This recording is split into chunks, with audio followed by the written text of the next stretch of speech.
Hello बच्चों, कैसे हैं आप? मुझे उम्मीद आप अच्छे से होंगे। आइए आज हम लोग पढ़ रहे हैं क्लास 8 की अभ्यास 3D, जिसमें हम पीछे 3C तक पढ़ चुके हैं। तो 3D का पहला सवाल देखिएगा कि एक पेटी में सेब इस प्रकार रखे गए हैं कि प्रत्येक तह की प्रत्येक पंक्ति में उतने ही सेब है जितनी पंक्तियां हैं। यदि तहों की कुल संख्या पंक्तियों की संख्या के समान हो और पेटी में कुल सेब 1728 हो तो प्रत्येक तह में कितने सेब रखे गए हैं। ठीक है, आइए सवाल देखते हैं।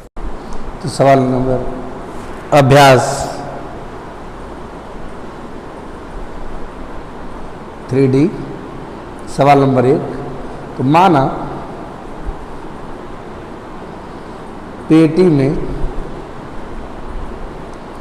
सेब की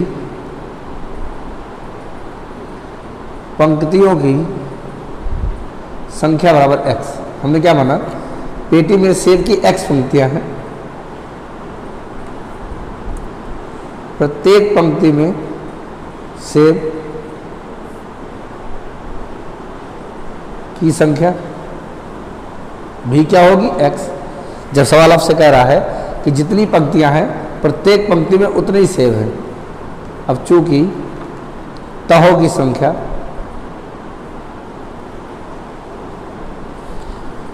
सेब में उतनी ही तहें हैं उस पेटी में जितनी की पंक्तियां हैं, ये भी क्या हो गई, x। इसलिए पेटी में कुल सेबों की संख्या इनकी गुणा हो जाएगी, तो x गुणा x गुणा x कितनी हो गई, x की घात 3। अब चूंकि प्रश्नानुसार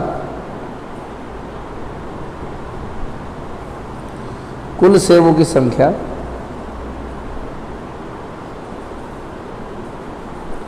1728, इसलिए x की घात 3 बराबर कितना हो गया, 1728।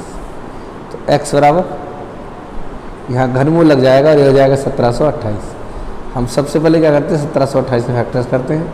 2 से डिवाइड कीजिए, 2 8 16, 2 6 12, 2 चौक 8, 2 चौक 8, 2 3 6, 2 दूनी 4, 2 दूनी 4, 2 1 2, 2 6 12, 2 1 2 0, 2 8 16, 2 5 2 चौक 8, 2 दूनी 4, 2 7 14, 3 9 27, 3 3 9 और 3 1।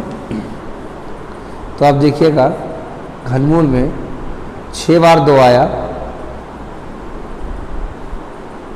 और 3 बार 3 आया। चूँकि हम जानते हैं कि जब किसी भी संख्या का घनमूल निकलता है तो 3 3 के जोड़े बनते हैं। बना लीजिए समूह, और प्रत्येक में से एक बाहर आ जाएगा, 2 गुणा 2 गुणा 3, 2 दूनी 4 3 12।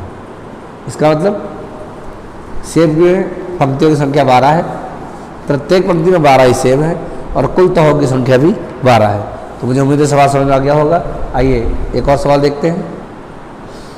अगला आपको दिया है किसी पेटी में 216 आम घन के रूप में रखे हैं, ज्ञात कीजिए आम की कितनी तहें हैं। तो जैसे आपने पहला सवाल किया, बिल्कुल से दूसरा कीजिएगा।